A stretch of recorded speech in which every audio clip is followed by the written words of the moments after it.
L-Assoċjazzjoni ta' min ħaddem l-MEA qed iżżid il-pressjoni fuq il-Gvern biex inaqqas b'effett immedjat il-prezzijiet tal-enerġija dan fid-dawl tal-fatt li fl-aħħar sigħat iż-żejt ġie jiswa litteralment zero lanqas li qatt niżel f'għexieren ta' snin.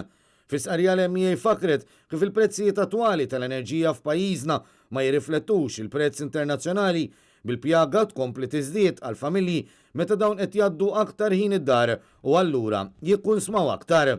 Iżda l-Ministru Owen Bonnici wera biċċar li l-kabinett ta' Roberta Bela m'għandux pjan dwar l-enerġija għax fil-waqt li ħafna pajjiżi adattaw il-prezzijiet tagħhom biex jirriflettu s-sitwazzjoni preżenti qed jidher dejjem aktar ċar li l-Gvern Malti qatt m'għandux idea ta' meta se jagħmel dan.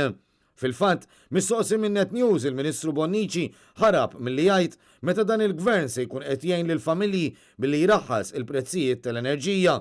Minflok u segwa l-prassi ta' sħabu fil-kabinett billi attakka b'mod partiġan lill-Partit Nazzjonalista. Il-partit li inti impjegat mal-medja tiegħu żgur m'għandux kredibilta fejn jitlu l-kontijiet ta' dawru l-ilma. Mistoqsi mill-ġdid tal-tweġiba ċara minflok ma wieġeb meta se jorħsu l-kontijiet, il-Ministru qisu tax jifhem li l-kontijiet traħsu biżżejjed la darba skontu tnaqsu bi ftit fl-2013. Aħna il-partit li meta tlajna fil-gvern għax il-poplu fdana raħħasna l-kontijiet ta' dawru l-ilma. Il-karba li issa saret ukoll mill-MEA issegwi dik magħmula fil-ġimgħat li għaddew mingħata ta' organizzazzjonijiet u korpi kostitwiti oħrajn kif ukoll mill-Partit Nazzjonalista.